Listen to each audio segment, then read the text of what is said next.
Welcome to Corvette Today, the podcast that talks about everything Corvette, with your host Steve Garrett, MC and DJ at one of the largest Corvette weekends in the country, Corvette Fun Fest, president of the Corvette Club of Kansas City, Missouri, and radio disc jockey at the #1 radio station in Kansas City for over 40 years. Here's Steve Garrett. Thanks for listening to Corvette Today, the podcast that talks about everything Corvette. I'm your host, Steve Garrett. I appreciate you tuning in.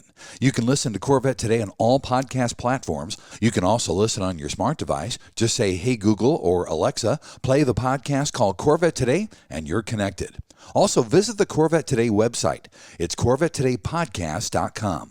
And while you're on the website, click on the link for the new Corvette Today merchandise store. There you can purchase Corvette Today hats, t-shirts, jackets, koozies, coffee cups, mouse pads, and much more. You can also sign up for Corvette Today notifications, updates, and information at corvettetoday.ck.page. And don't forget, join the Corvette Today Facebook group. We now have over 3,000 members in the group, and I'd love to have you as a member as well. And I'm also excited to tell you about the new YouTube channel for Corvette Today. Be sure and check out your favorite Corvette Today podcast now on YouTube. First, I'd like to thank our flagship sponsors of Corvette Today, Corvette Fever magazine. Corvette Fever has been relaunched with an online and printed version. The online version has incredible interactivity with hidden photos and information, and the printed version is like nothing you've ever seen before, huge and glossy. Get your free online version at CorvetteFeverMag.com. You can also sign up for the printed version there as well. Corvette Fever magazine, come along for the ride. Also, MidEngineCorvetteForum.com.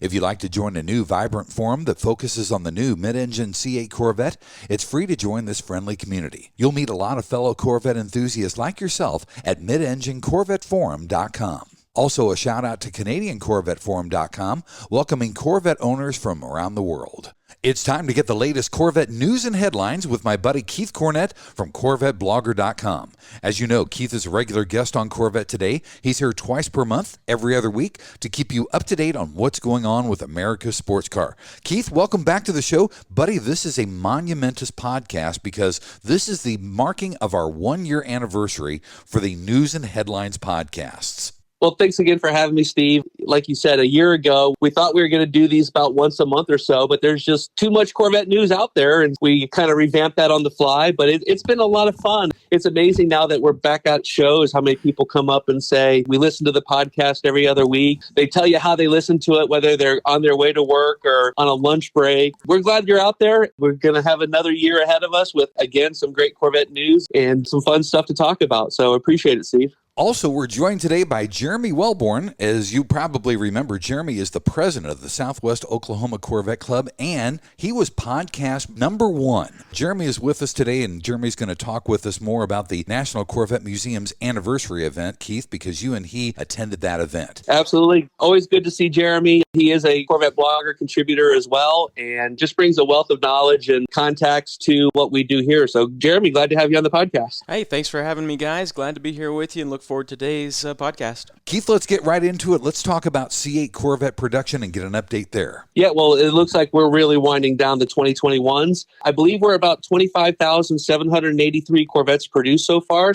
We got a total now from General Motors at the NCM's 27th anniversary celebration over the weekend.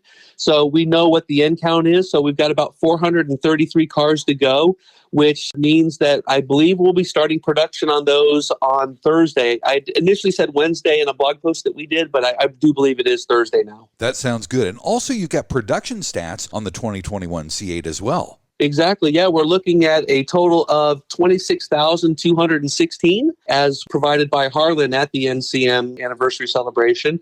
It's pretty cool. We're seeing the convertibles at 42% right now. That's amazing. Harlan actually made a comment that he might even see that going up in the future. I think once Z06 comes out, I believe there'll probably be a lot of people buying the Z06 coupes again, which might lower that number initially. We haven't had convertible numbers like that since the 60s. Everybody I talk to now that has had a coupe, they want to move to the convertible, it seems like. Not quite everybody, but I mean, there's just so much interest in the convertible. It's got to be the hardtop, the way it goes up and down, and then there's no sacrifice in storage or anything like that. It's an amazing number. Some of the other things that come out is we have the colors. The top color is torch red. followed by Arctic White and Red Mist, which was surprising to us. Black is number 4. The rarest colors for the 2021 are Zeus Bronze at 509, Accelerate Yellow at 839, and then the third color is the Shadow Gray, which was a discontinued number, and that one did a little over 1,100. We'll have that full breakout here coming up this week, but it's very exciting just to get these numbers and see exactly where everything's coming in. And we also had some good news, Keith. Bowling Green Assembly Plant is not going to shut down due to a chip shortage, even though the majority of the GM plants will be shuttered for about 2 weeks. Isn't that correct?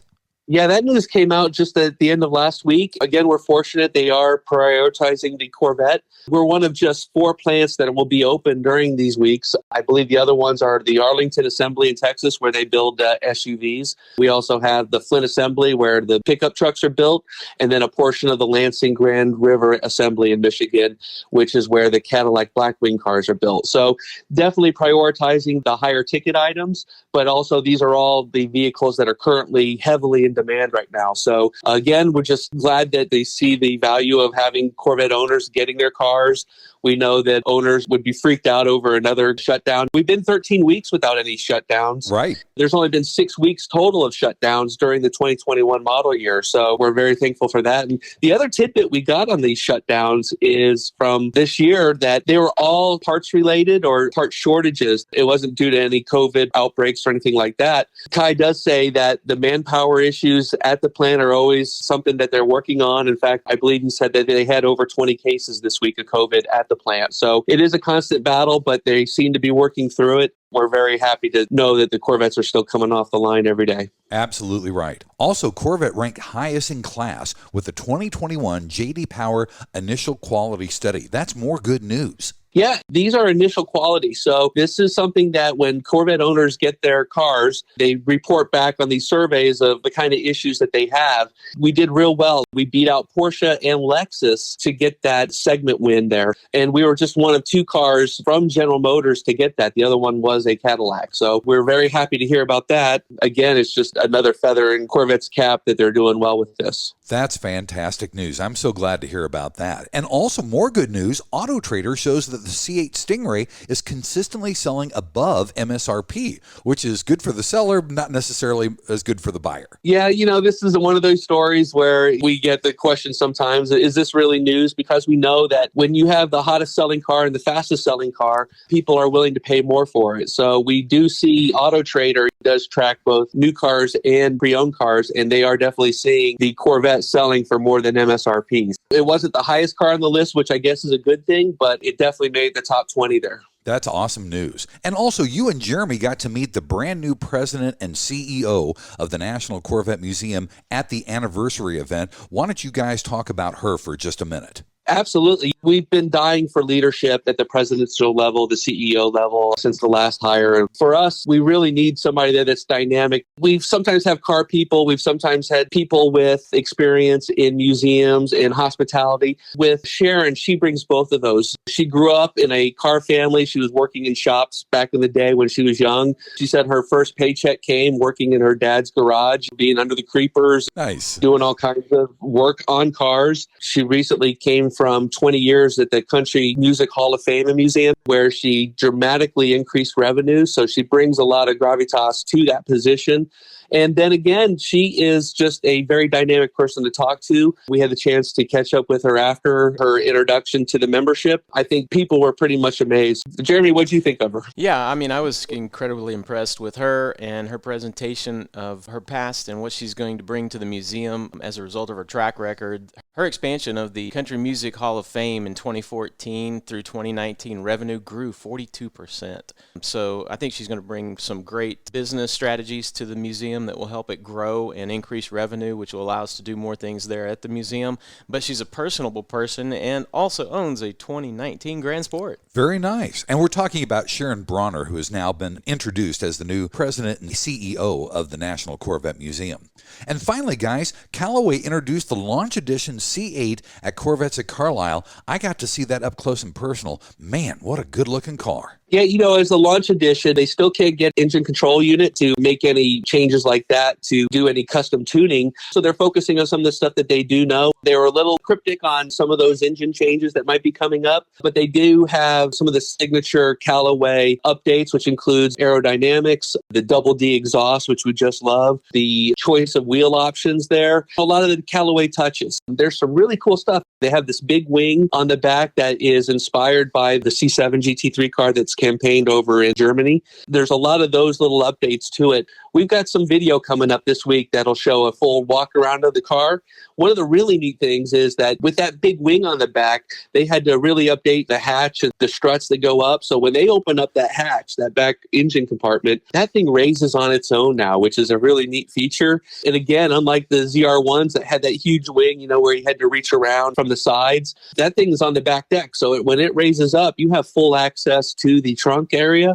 A really exciting car. We're very happy for Callaway that they're back in the Corvette game for the C8. Absolutely right. Well, Keith, Jeremy, let's take our first break, and when we get back, we'll talk about racing and rumors on Corvette Today. VetteFinders.com is the Internet's original Corvette classified ads website, with classified ads starting at just $25, and every ad runs until your Corvette is sold. If you're in the market for a Corvette, VetteFinders.com has over 500 Corvettes for sale from all around the USA and Canada, and covering all 8 generations. Visit VetteFinders.com, the Internet's destination for buying and selling Corvettes. That's VETTE Finders.com. Hey, honey, are you awake? I am now. I can't sleep. Since turning 50, I keep dreaming of a red door and a blue door, somehow knowing there are only choices for retirement. Okay. Through the red door, we outlive our money. We have to rely on our kids. We're stuck on a fixed income. It's terrifying. Yeah, that would suck. But through the blue door,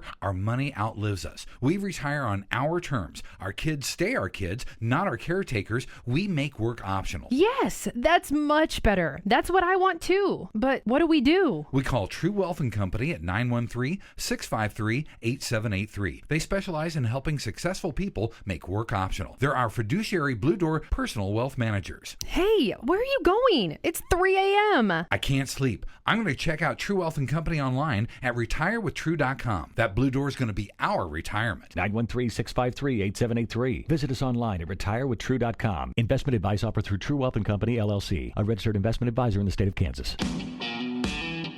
And now, back to Corvette Today with your host and my husband, Steve Garrett. Hey, I really appreciate you listening to Corvette Today, the podcast that talks about everything Corvette. I'm your host, Steve Garrett. With me every other week is Keith Cornett from CorvetteBlogger.com, and we have a special guest with us this week. Jeremy Welborn is here. Jeremy was our first podcast. He's also the president of the Southwest Oklahoma Corvette Club, and he's a regular contributor on CorvetteBlogger.com. In this second section, we're going to talk about Corvette racing and also rumors about Corvette. Keith, Corvette racing at Laguna Seca, it's a big deal, isn't it? Yeah, it's the first race back since Le Mans. We always enjoy the racing at Laguna Seca. It's one of the more challenging tracks and one of the more fun tracks that they're at. The number 3 Corvette has a stranglehold pretty much on the championship lead right now. But boy, we'd sure like to see the number 4 Corvette start to press them a little bit and get competitive. They just have seemed to have a series of bad luck, just one little thing going wrong in a race that causes them to finish second or third. So we're really hoping to see them step up. The other thing that we heard too from Harlan at the NCM, and we're not supposed to talk about this, but we hear that Taj might be out there.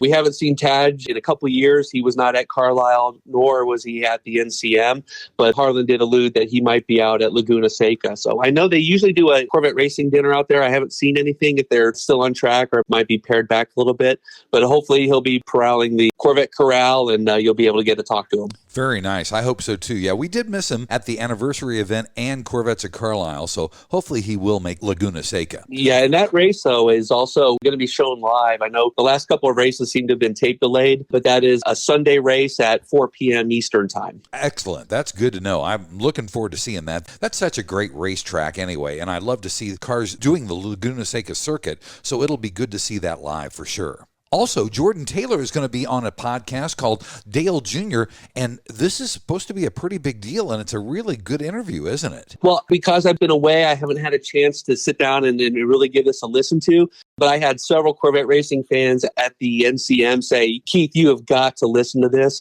And we understand that there's going to be a video component. So as soon as that we know that there's video out there, we'll definitely get that posted. But yeah, Jordan Taylor, he goes and visits with Dale Jr. One of the really cool segments is Jordan raced with a number 3 Intimidator inspired helmet at Le Mans. Right. And so he had that with him when he visited Dale.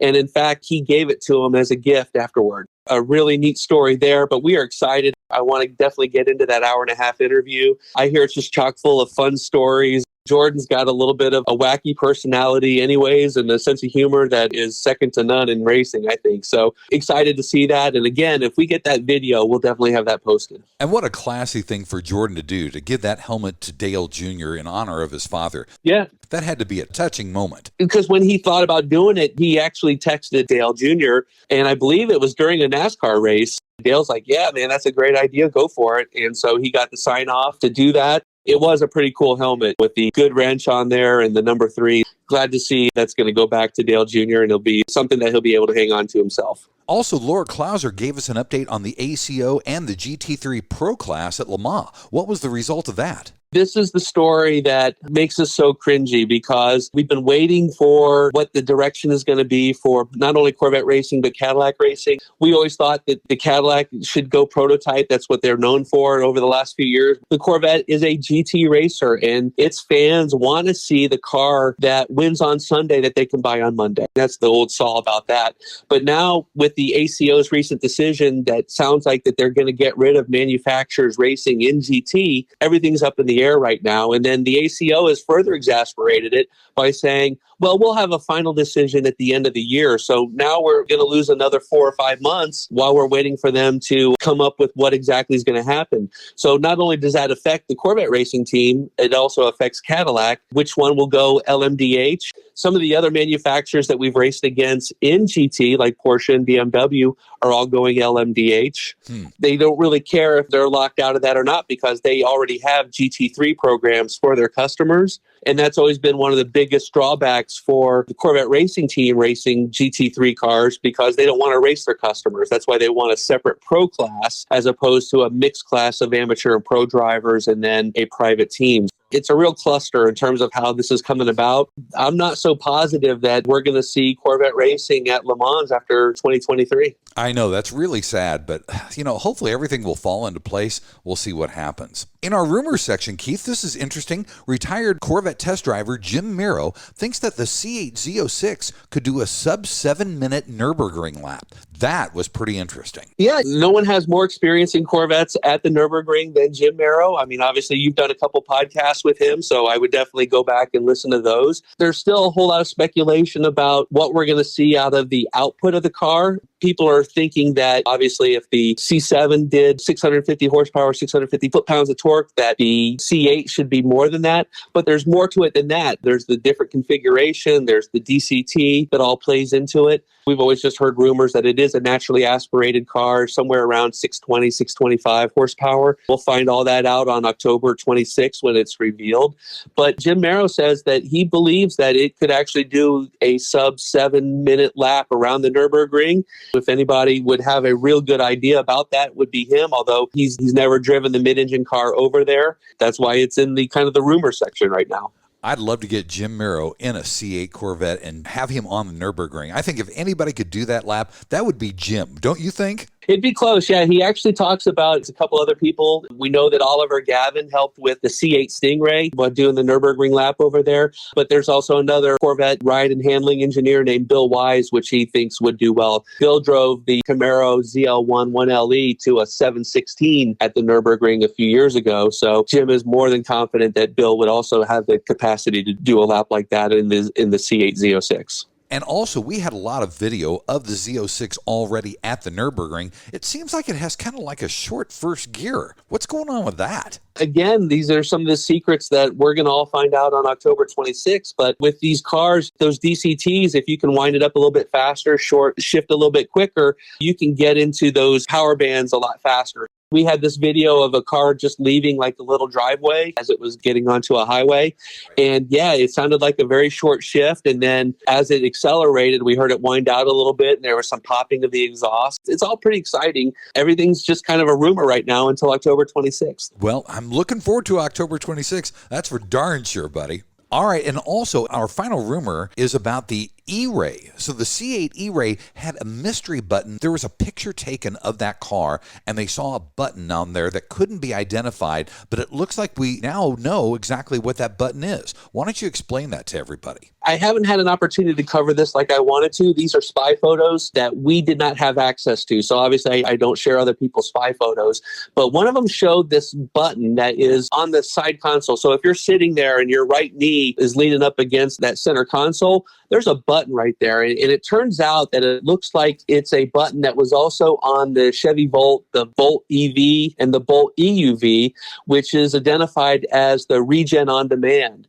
So it sounds like the regenerative braking technology is something that's going to be coming on the E-Ray. This essentially captures the braking energy to recharge the battery. We've been speculating about E-Ray. We've seen the cars with the plugs coming out of the bodywork, and there's been a lot of talk about that. But this button is really the canary in the coal mine, I think, right now, that really tells us that an E-Ray is coming, and it's pretty exciting if that does happen. Absolutely right. Well, buddy, let's take our final break, and when we come back, we'll do the lighter side of Corvette, and Jeremy and Keith will cover the National Corvette Anniversary event, and Keith and I will talk about Corvettes at Carlisle on Corvette Today. American Hydrocarbon, your one-stop shop for custom interior, exterior, and engine bay items for your C4 through C8 Corvette.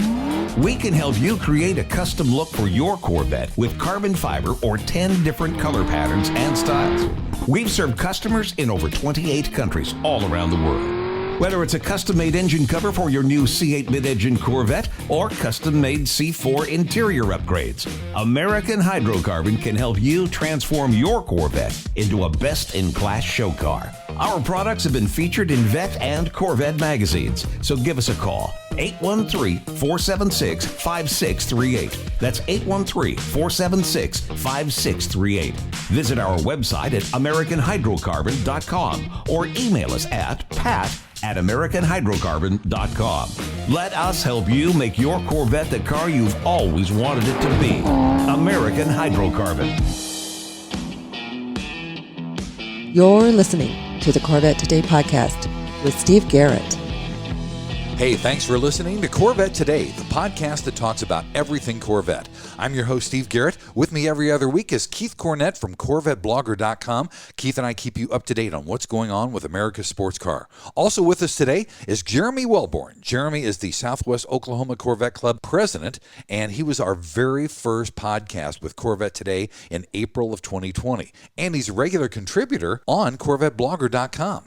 In this third and final segment, we're going to talk about the lighter side of Corvette. First, Keith and I are going to talk about and review Corvettes at Carlisle. First of all, Corvettes at Carlisle is the largest Corvette event in the country, and it was my first time being at Carlisle. I actually did 2 seminars on the Corvette Today podcast. Carlisle was the only show that happened last year, and it was under some restrictions because of COVID, but things were back to normal this year. We almost had 3,000 cars, so what would that be? Maybe 5,000 people, 6,000 people? Yeah, we actually heard that it was closer to 5,000 cars. Oh my gosh. 5,000 Corvettes registered. It was a great event. It was our first big show in 2 years. We obviously didn't make it up there last year. The feeling, the excitement was back. I think that was the most exciting thing. But you as a first timer, I'd like to hear your opinion of it. Buddy, I thought it was amazing. You know, you drive in and there's a solid axle line of C1s there, and that's so cool. That's so reminiscent. That gives you just a real feel-good kind of feel.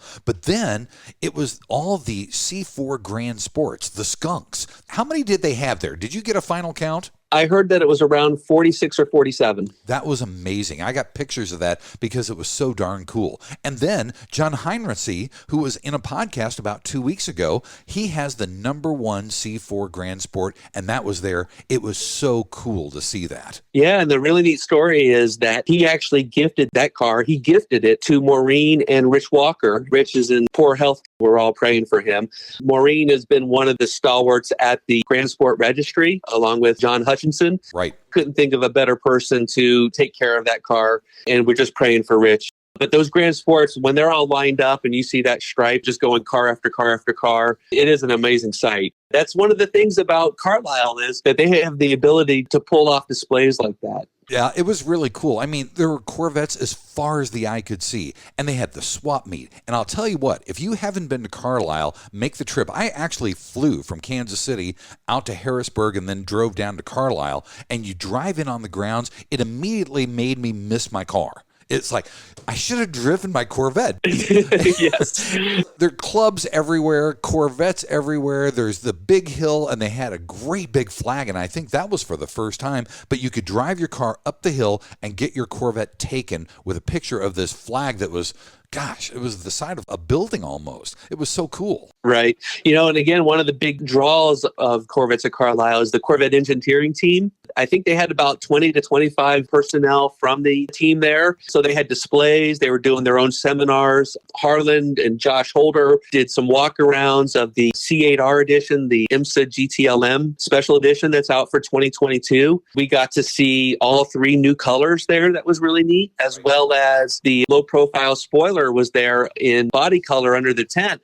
But those that go to Carlisle know that when GM team members bring in the captured test fleet cars, they're not allowed to show those. So they're just parked in the back. When you go back there, we crawl around them. We found an Amplify orange car back there, as well as 2 or 3 cars that had the low profile in the carbon flash color. Again, just opportunities to see all the stuff that's new for 2021. I know the Corvette engineering team, this was their first show in about 2 years. So they were very excited to be back as well. And I'll tell you what, if you want something for your Corvette, whether it's a C1 or a C8, all sorts of vendors. You can get an exhaust installed. You can get new wheels. You can get anything you want, even at the swap meet. And the swap meet was hot as well. So it was a lot of fun. I had a great first time at Carlisle, and I'll definitely go back. And maybe Lance Miller will have me back and do a seminar again about the Corvette Today podcast. Well, I'm sure he'd love to. But yeah, for those people that have never been to Corvettes at Carlisle, once you go one time, you really see what it's all about. You'll definitely want to return. Now let's turn to the National Corvette Museum Anniversary event. I know as president of the Corvette Club of Kansas City, Missouri, our National Corvette Museum ambassador says that this is his favorite event of the whole year. And you and Jeremy went to this one. Talk about that anniversary event. Well, again, this is just an opportunity to get up and close with the Corvette engineering team. They had representatives there. It was a smaller turnout. I believe they had a little over 500 registered people and then whatever the walk-ins was. But because it's at the Corvette Museum, you don't have all the walking you have to do like at Carlisle to see everything. It's all condensed right there. I think the biggest news to come out was obviously the introduction of Sharon Brawner as the new president and CEO. Just glad to hear from her. But we did hear some seminars. With Harlan went through the numbers on the 2021s. Plant director Kai Spandy and Chuck Valentini, the paint shop manager, really gave an in-depth seminar on the paint shop. And there's going to be some video coming out there. They actually have some exclusive stuff that's coming out that has never been seen before. And in fact, they were talking about how they had to scrub it so none of their competitors could really see some of the interesting things that they're doing. Wow. I know Jeremy also sat through a Jordan Lee seminar. Jordan Lee is the chief engineer of the small block. And, obviously with the LT2 being out, very interested to hear. Now, Jeremy, I missed that one. I was outside. Can you tell us about that? Yeah, that was a great seminar. And we learned a lot about the improvements of the LT2 over the LT1 engine. He talked about the LT2 manifold improvements and also the exhaust system and the fact that the engine had to be changed and updated, of course, because they wanted a lower center of gravity. So it's 25 millimeters lower to the ground than the LT1. Wow. And it's the lowest engine that Corvette's ever had in a Corvette. So it was a great seminar. He also, towards the end of his seminar, he was talking about the LT6R is what he referred to it as in the C8R. And so he kind of lends some credence to the Z06 potentially having a designated LT6 engine in it. That's amazing. Yeah, that's big news. I don't think we've really had any official confirmation that the engine will be called the LT6, but it totally makes sense. We've been yelling about this for a year now, that homologation requires Corvette Racing to have that engine in a production car, and it looks like the Z06 is it. Steve, I really hated missing Corvettes at Carlisle, and I'm really glad that you got to go and be a part of that, because once you've been, you're snake bit. You've got to go back. But I wasn't able to go. I was excited about seeing the new colors, just kind of see them in person on a car, see what they look like. Of course, I'd seen the panels at the Bash back in April. But going to the anniversary event allowed me to see those cars up personal and with the colors.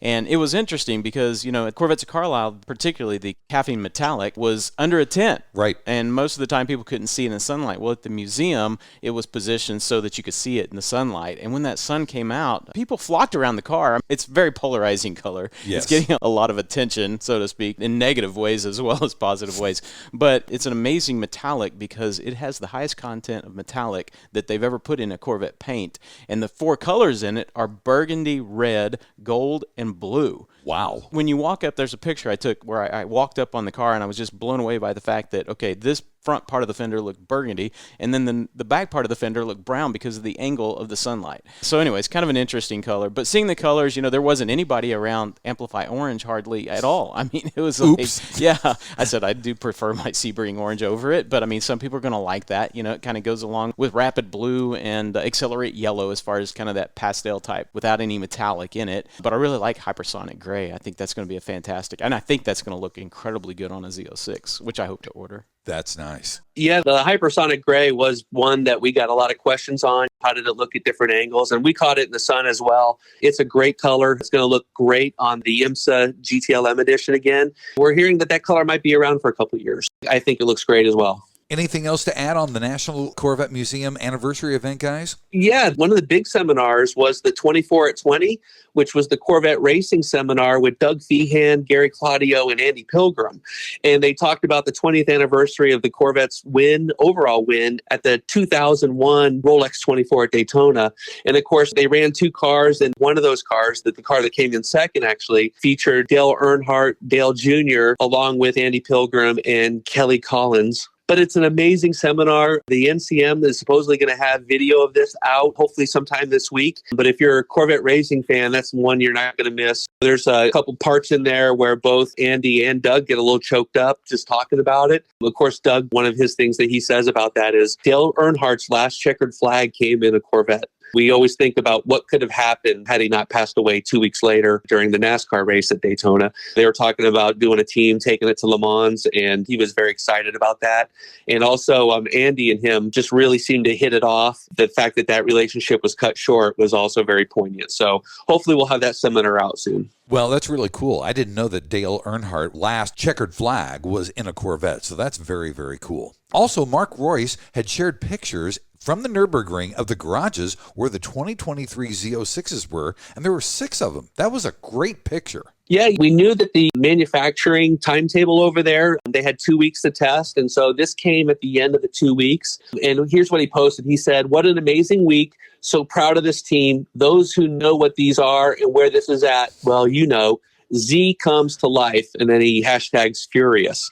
So it is the picture of the Chevrolet garage at the Nürburgring. It's a spotless floor. There's all the lifts in there. We identified 5 of these cars as being the base and the Z07 editions, but there was the 6th car in there that kind of threw us for a loop. It was a wide body, but it had the exhaust mounted on the corners, which may or may not have been the E-Ray. Pretty neat accomplishment. One of the stories to come out of this is that they were getting ready to do a timed lap at the very end. They actually had a film crew out there and everything. So we think that they were going to do another version of the Mid-Engine Revolution documentary and showcase this run. Unfortunately, there was a wreck prior to the Corvette getting out there. There was actually 2 wrecks. BMW and the Tesla Plaid had crashed, and so they had to close it down to repair barriers. We never got a run. We know that there was a Cadillac there, CT5 Blackwing got a run, but the Corvettes were kind of left out. So we're hoping that the next time we're out there, we can definitely get in a run. Not that we'll know what that time is. They tend to keep that pretty close to the vest.